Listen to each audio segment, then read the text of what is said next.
Oh brother, what happens when ambition collides with self-destruction, when loyalty to family becomes the very thing that could destroy everything you've built, and when the glamour of New York nightlife hides a simmering cauldron of betrayal, danger, and brotherly angst? That's the twisted cocktail Netflix serves up in its crime thriller series Black Rabbit, a show that wants to keep you hooked with every turn down its dark alley of deception and violence, even while stretching your patience with its 8 long episodes. Today, we're diving deep into the world of Jake and Vince Friedkin, two brothers bound by blood but ripped apart by choices, ambition, and addiction. This is not just a show about crime.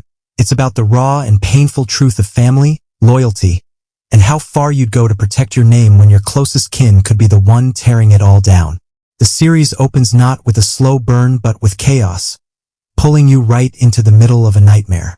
The Black Rabbit Club, the hotspot co-owned by Jake Friedkin, is alive with pulsating energy. The music is pounding, the drinks are flowing, the crowd is intoxicated by the heady mix of glamour and grit.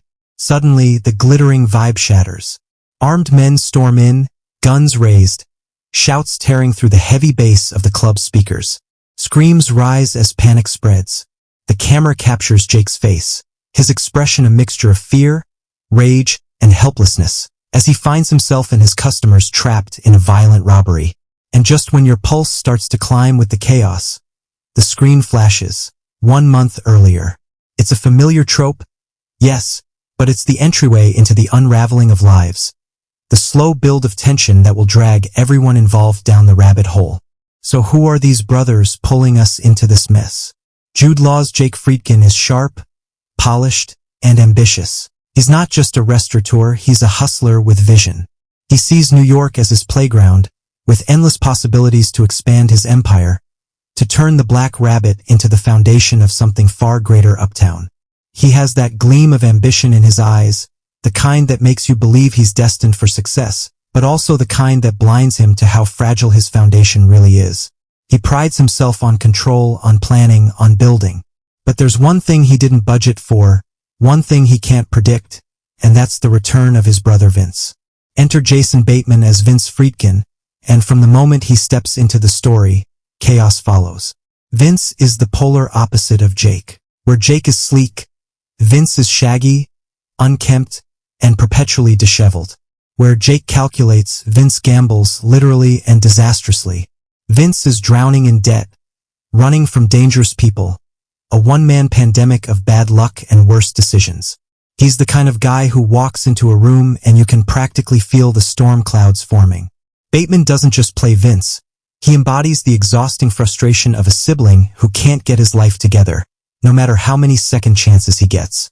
When he admits in a haze of pot smoke, "You're a degenerate, and I'm a fake," it's not just a line. It's a mission statement for the series. These two brothers are trapped in their own dysfunctions, unable to escape themselves, and yet completely entangled in each other's fates. And that's where the tension starts to spiral. Vince comes back to New York not for family reunion or reconciliation, but because he's in deep trouble. He owes money, big money, around $140,000, to people who don't take kindly to being stiffed. His debt pulls him right into the orbit of a terrifying figure, Mancuso, a deaf mobster portrayed by Troy Kotsur. Now, this is where Black Rabbit adds a layer of menace that's unique. Mancuso doesn't need words to terrify. His silence is his power. He signs his threats, and when he declares, "We don't choose our own families," it cuts deep, not just for Vince and Jake, but for his own strained relationship with his son, Junior. Junior is desperate to be a gangster, eager, overstimulated, and reckless. But Mancuso would rather disown him if he could. Instead, he unleashes him like a weapon, sending him and another goon into the Friedkin brothers' world, tightening the noose around them episode by episode. The dynamic between Jake and Vince becomes the emotional engine of the series. Jake is furious, constantly exasperated by Vince's irresponsibility. He's working to secure investments, to impress partners, to expand his empire. But here comes Vince, crashing back into his life like an unwelcome storm. Jake snaps at him, "I didn't budget for you." And the line is more than financial. It's the truth of their relationship.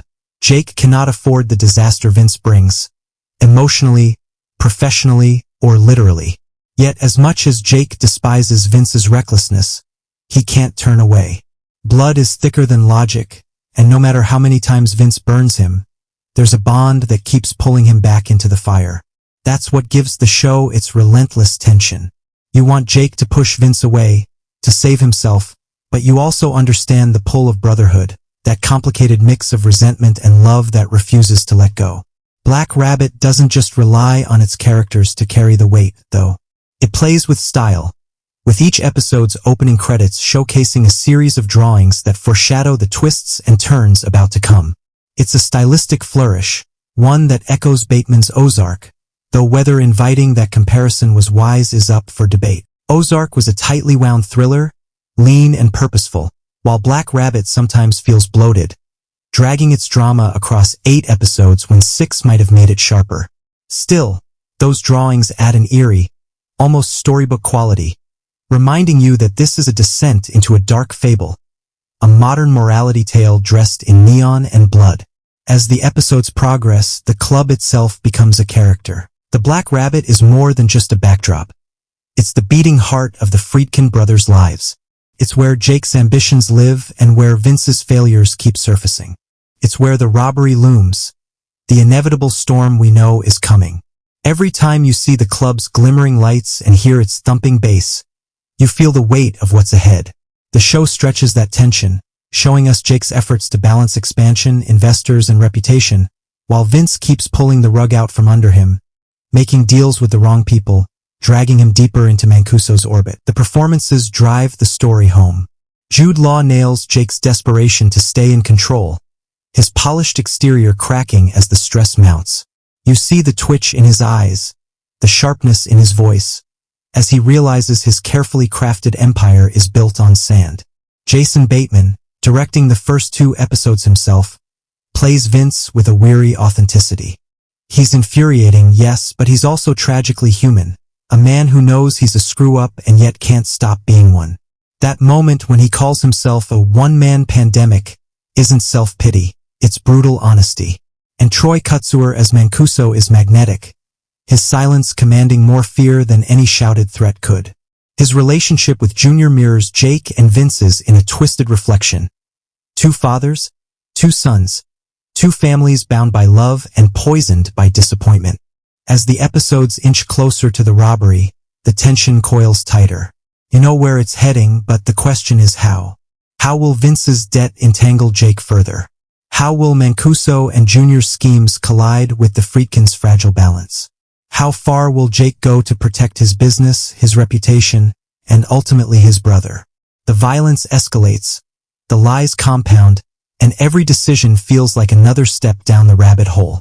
By the time the armed men storm into the club in the finale, you feel the full weight of inevitability. It's not just a robbery. It's the culmination of every mistake, every betrayal, every desperate choice the characters have made. And yet, for all its strengths, Black Rabbit is not without flaws. The pacing sometimes drags, stretching moments that could have hit harder if trimmed. At 8 episodes, the story feels a little too indulgent, a little too enamored with its own darkness. But the performances, the atmosphere, and the raw emotional pull of brotherly conflict keep you watching, even when you're tempted to roll your eyes at another slow-motion spiral of chaos. It's gripping, yes, but exasperating too, because you see the brilliance it could have been if it were leaner, sharper, more focused. In the end, Black Rabbit is about the painful truth that we don't choose our families, but we live and die with the consequences of being tied to them. It's about ambition colliding with failure, about loyalty being both salvation and curse, about how love for a brother can be the very thing that destroys you. Jake and Vince Friedkin's story is messy, tragic, infuriating, and unforgettable. And that's what makes Black Rabbit a ride worth taking, even if it's a little longer than it should be.